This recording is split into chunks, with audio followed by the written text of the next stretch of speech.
Hello friends, आज आपण बघणार आहोत पोझिशन ऑफ सब्जेक्ट. आपला सब्जेक्ट चालू आहे इंग्लिश आणि इंग्लिशमध्ये आपण एक एक टॉपिक कव्हर करणार आहोत आणि हे सगळे व्हिडिओ तुम्हाला इंग्लिश ग्रामरच्या रिलेटेड भेटणार आहेत. नेक्स्ट आपण मॅथ्ससुद्धा चालू करणार आहोत. तर आधी हा व्हिडिओ बघून घ्या.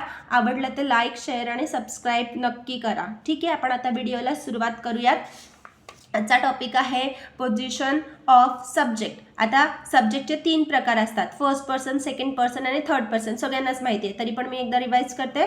फर्स्ट पर्सन म्हणजे आय, वी म्हणजे मी, आम्ही, यू तू, तुम्ही, आणि थर्ड पर्सन आहे ही, शी, इट, दे आणि कोणतंही नाव नसेल की रमेश, हिना वगैरे अशी नावं असतील ती. त्याच्यानंतर आहे जर वाक्यात एकपेक्षा जास्त सब्जेक्ट असतील तर त्या सर्व सब्जेक्टचा क्रम खालीप्रमाणे असतो. बघा कसा क्रम असला पाहिजे ते आपण इथे ग्रामरचे रूल आहेत त्याच्यानुसार बघू. जर वाक्यामध्ये चूक, दोष, अपयश, शत्रुत्व अशा निगेटिव्ह आयडियाचा उल्लेख असेल तर वाक्यात फर्स्ट पर्सन सब्जेक्टचा वापर सुरुवातीला करतात.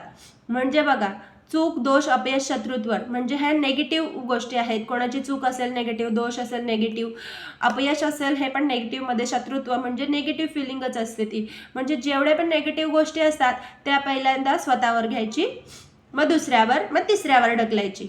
बरोबर, लक्षात ठेवायला एकदम सोपं आहे.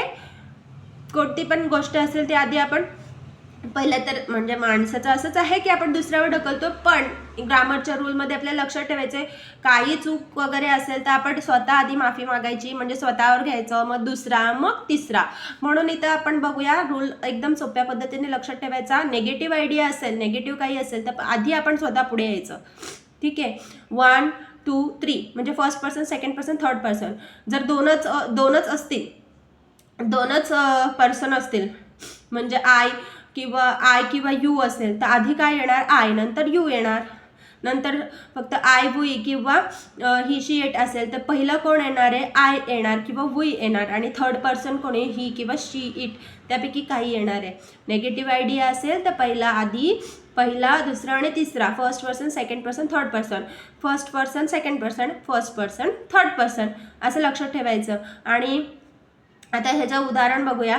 जर एखादं वाक्य तुम्हाला दिलेलं आहे, you and I are culprits म्हणजे दोषी, तर याच्यामध्ये काय आहे, निगेटिव्ह वाक्य आहे. कल्प्रिट्स म्हणजे दोष आहे त्याच्यामध्ये. ठीक आहे, मग वाक्याची सुरुवात करताना सुरुवातीला काय आलं पाहिजे, फर्स्ट पर्सन आलं पाहिजे. म्हणून काय हे वाक्य झालं चुकीचं. मग बरोबर वाक्य काय असणार आहे, आधी आय येणार आणि नंतर यू येणार आहे. काय रूल आहे, नेगेटिव्ह जर वाक्यामध्ये नेगेटिव्ह आयडिया असेल तर 1 2 3 1 2 1 3 असं सुरुवातीला आय येणार. ओके, फर्स्ट पर्सन येणार पाहिजे. आणि नंतर जर पॉझिटिव्ह आयडियामध्ये काय, यश, आनंद, मैत्री अशा पॉझिटिव्ह आयडियांचा उल्लेख जर वाक्यामध्ये असेल तर फर्स्ट पर्सन सब्जेक्टचा वापर इतर सब्जेक्टच्या नंतर करायचा. इतर सब्जेक्टच्या नंतर म्हणजे काय येणार इथं, 2 3 1 2 1 3 1. बघा आधी कोण, आता हे एकदम लक्षात ठेवायचं, आधी कोण, आता असं नाही घ्यायचं 3 2 1 असं नाही येणार आहे इथे हा पॉईंट जो आहे हा लक्षात ठेवायचा आहे. 2 3 1 तिन्ही पर्सन असले तरी आधी 2 नंतर 3 आणि मग 1 येणार आहे. 1 शेवटी येणार आहे तर सगळ्यांनाच माहिती आहे पॉझिटिव्ह आयडिया आहे. पण आधी 3 येणार की 2 येणार, तिघं जर असतील तेव्हा आधी येणार आहे 2. तर ही एक विसरण्यासारखी गोष्ट असते, त्यामुळे इथे लक्षात ठेवायचं आधी यू, नंतर ही, शी, इट, नाऊन आणि नंतर आय येणार आहे. आता बघूया आपण वाक्य. I and you are happy म्हणजे काय, चांगली आनंदाची गोष्ट आहे, पॉझिटिव्ह आयडिया आहे. ठीक आहे, तर त्याच्यामध्ये आपण बघणार आहोत पॉझिटिव्ह आयडिया आहे. तर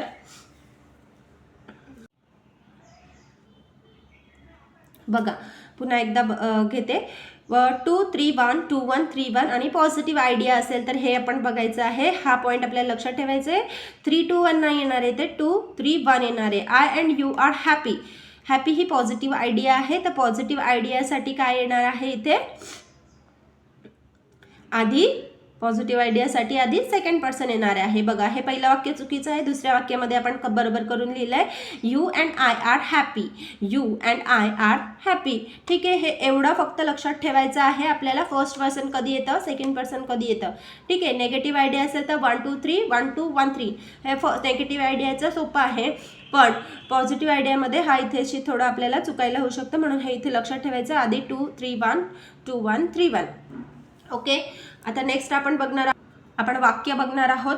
बघूया, क्वेश्चन्स बघणार आहोत. आता याच्यामध्ये तीन पर्सन दिलेले आहेत बघा. I, you and he are to blame. आता इथं दोष दिलेला आहे, मग दोष आपण आधी स्वतःवर घ्यायचा, म्हणजे निगेटिव्ह आयडिया निगेटिव्ह आधी स्वतःवर घ्यायची. ठीक आहे. To blame for this mistake. To blame for this mistake ही निगेटिव्ह आयडिया आहे, म्हणजे 1 2 3 1 2 1 3 हे लक्षात ठेवायचं. आता बघायला जायचं, 1 आहे का आधी? आहे. हा सेकंड पर्सन आहे, त्याच्यानंतर हा थर्ड पर्सन आहे. ठीक आहे, तर वाक्य करेक्ट आहे. आणि हे जे आहे कंपाऊंड सब्जेक्ट आहे. ठीक आहे, 3 सब्जेक्ट आलेत, आय, यू आणि ही. हे एकत्र किती झाले? सब्जेक्ट 3. 2 असते यू अँड ही, तरी पण कंपाऊंड सब्जेक्ट आला असता. ठीक आहे, अँडने 2 कर्त्यांना जोडलेला आहे. सब्जेक्ट एकापेक्षा जास्त आहेत, म्हणजे तो कंपाऊंड सब्जेक्ट आहे. आणि मग सब्जेक्टनुसार आपण घेणार आहोत वर्ब. वर्ब काय येणार इथे? प्लुरल. आता हे सगळं आपण स्टेप बाय स्टेप बेसिकपासून आपण पुढच्या व्हिडिओ लेक्चरमध्ये घेणार आहोत, तर तुम्ही चॅनलला कनेक्टेड राहा. ठीक आहे. पुढचं वाक्य आपण बघूया. You, she and I have one the game. ठीक आहे, वन म्हणजे काहीतरी जिंकलंय, पॉझिटिव्ह आयडिया आहे. ठीक आहे, जिंकलंय, गेम जिंकलंय, पॉझिटिव्ह आयडिया आहे. ठीक आहे, आणि सब्जेक्ट तर कंपाऊंड आहेच, कंपाऊंड सब्जेक्ट आहे, ते इथे प्लुरल वर्ब आहे. ठीक आहे, ह्या झालं असतं तर वाक्य पुन्हा चुकलं असतं आपलं. तर ह्या सगळ्या गोष्टी बघायला लागतात. आता आपण बघूया, पॉझिटिव्ह आयडिया आहे तर आधी दुसऱ्याला श्रेय द्यायचं आहे. जेव्हा पण काही पॉझिटिव्ह होईल तर आधी दुसऱ्याला श्रेय द्यायचं, हे लक्षात ठेवायचं. नेगेटिव्ह असेल तर आधी आपण सॉरी म्हणायचं. पॉझिटिव्ह गोष्टी असतील तर आधी दुसऱ्याला श्रेय द्यायचं, थँक्यू म्हणजे आधी दुसऱ्याचा विचार करायचा. ठीक आहे. आता यानुसार आपण हा जो पोझिशन ऑफ सब्जेक्टचा जो टॉपिक आहे तो आपण असा लक्षात ठेवू शकतो. ठीक आहे. You, she and I have one the game. हा बघितला आपण 2 3 आणि 1 2 3 1. ठीक आहे, हा थर्ड पर्सन, हा first person. I, you and he will go to the movie this evening. ठीक आहे, पॉझिटिव्ह आयडिया, आपण जाऊया. आता नेगेटिव्ह असं काहीच नाही आहे, जाणार आहेत तुम्ही. ठीक आहे, मूवीला जाणार आहेत. मग याच्यामध्ये ही पॉझिटिव्ह आयडिया आहे, तर त्याच्यामध्ये पॉझिटिव्ह आयडियामध्ये काय सांगितलं? आधी दुसऱ्यांना इन्व्हॉल्व करायचं, दुसऱ्यांना श्रेय द्यायचं. ठीक आहे, म्हणून याच्यामध्ये हे वाक्य रॉंग झालं. I, you and he. No, you, he and I. आपण आयला शेवटी घेणार आहोत. Will go to movie this evening. ठीक आहे, इथपर्यंत तुम्हाला समजलं. नेक्स्ट आहे I, you and my brother. I, you and my brother. Brother हा कोण झाला? हा इथे third person. My brother third person आहे. Will go to the movie tomorrow. आता याच्यामध्ये पुन्हा हा क्वेश्चन काय आहे? पॉझिटिव्ह आयडिया आहे, तर पॉझिटिव्ह आधी दुसऱ्याला द्यायचं. दुसरा म्हटलं का 2 सेकंड म्हणजे यू आधी येणार आहे, then third 2 3 1 2 3 1. You, my brother and I शेवटी येणार. Will go to the movie tomorrow. Next question आपण बघूया. आता हा क्वेश्चन आपल्याला दिलेलेच आहेत. So I and Chetan did all the work. Okay, तुम्ही पॉझिटिव्ह आयडिया काम केलं आहे. डिड नॉट डू असं काही आलेलं नाही आहे, निगेटिव्ह आयडिया नाही, पॉझिटिव्ह आयडिया म्हणजे 2 आणि 1 येणार आहे. सो आधी सेकंड पर्सन आणि नंतर फर्स्ट पर्सन येणार आहे. तर चेतन हा थर्ड पर्सनमध्ये येतोय, थर्ड पर्सनमध्ये येतोय कारण तो एक नाऊन आहे, म्हणून 3 आणि 1 आय हा फर्स्ट पर्सन. ठीक आहे. त्याच्यानंतर आहे choose the correct sentence. You and I are. You and I second person first person are pals म्हणजे जिवलग मित्र. पाल्स म्हणजे काय? जिवलग मित्र. हे पॉझिटिव्ह आयडिया आहे. पॉझिटिव्ह आयडिया आधी दुसऱ्याला श्रेय द्यायचं, म्हणून आधी 2 येणार, यू अँड आय. ओके, इथपर्यंत समजलं तुम्हाला? I and you are pals. No, it's wrong. कारण ही पॉझिटिव्ह पाल्स म्हणजे काय? जिवलग मित्र. म्हणजे बघा, याच्यामध्ये पाल्स या शब्दाचा जरा अर्थच माहीत नसता तर आपल्याला हा क्वेश्चनच सॉल्व्ह झाला नसता. ठीक आहे, तर एवढ्या छोट्या छोट्या गोष्टी आपल्याला बघावी लागतात.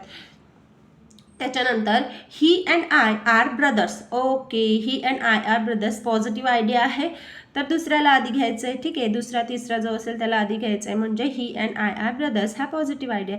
I and he are brothers. I and he are brothers. No, हा ब्रदर्स हे पॉझिटिव्ह आयडिया आहे, आम्ही भाऊ आहोत. ठीक आहे, म्हणून याच्यामध्ये आधी दुसऱ्याला घ्यायचं आहे किंवा तिसऱ्याला घ्यायचं, नंतर शेवटी आय येणार आहे. ठीक आहे, आपल्याला हे क्वेश्चन सॉल्व्ह झालेले आहेत. आणखी क्वेश्चन आपण बघणार आहोत. बघा आणखी क्वेश्चनमध्ये you she and I are responsible for this delay. Delay आता ही डिले म्हणजे उशीर झाला, निगेटिव्ह आयडिया आहे. तर निगेटिव्ह आयडियामध्ये आधी स्वतःला पुढे करायचं असतं. 1 2 3 येणार आहे. इथं वाक्यामध्ये दिला you she and I. I शेवटी आला तर ऑब्व्हियसली हे रॉंग आहे. मग आय आधी यायला पाहिजे. 1 2 3 सेकंड पर्सन म्हणजे यू आधी यायला पाहिजे. यू त्याच्यानंतर थर्ड पर्सन शी यायला पाहिजे. I you and she are responsible for this delay. Okay. त्याच्यानंतर both you and I are equally to blame. You and I are equally to blame. Blame दोष आहे, negative idea आहे. मग ती आधी स्वतःवर घ्यायची. म्हणजे 1 2 3 ठीक आहे. नेगेटिव्ह आयडिया 1 2 3 करायचं, पॉझिटिव्ह आयडिया 2 3 1 करायचं. हे एवढं लक्षात ठेवायचं. त्याच्यात both I and you are equally to blame. Both I and you. ठीक आहे. बोथ येणार. पहिला काय येणार? First person. नंतर येणार आहे second person are equal to blame. I and Ashim attended the lecture. ही पॉझिटिव्ह आयडिया आहे. मग पहिला कोण येणार आहे? आशिम. तो आणि मी ना. आशिम आणि मी आम्ही दोघांनी काय केलं? लेक्चर अटेंड केलं. ठीक आहे. पॉझिटिव्ह आयडिया आहे. इथपर्यंत तुम्हाला समजलेलं आहे. नेक्स्ट लेक्चरमध्ये आपण बघणार आहोत प्रेडिकेट. प्रेडिकेट काय असतं ते. ठीक आहे. तुम्हाला जर हा व्हिडिओ आवडला असेल तर चॅनलला लाईक शेअर आणि सबस्क्राईब करा. आणि कोणत्या टॉपिकवर तुम्हाला लेक्चर हवा असेल तुम्ही कमेंटमध्ये मला सांगा. आपण त्या टॉपिकवर व्हिडिओ बनवूया. ठीक आहे. हे इंग्रजी ग्रामरचे लेक्चर तुम्हाला तलाठी भरतीसाठी खूप उपयोगी पडतील. त्यामुळे चॅनलला सबस्क्राईब करा. थँक्यू.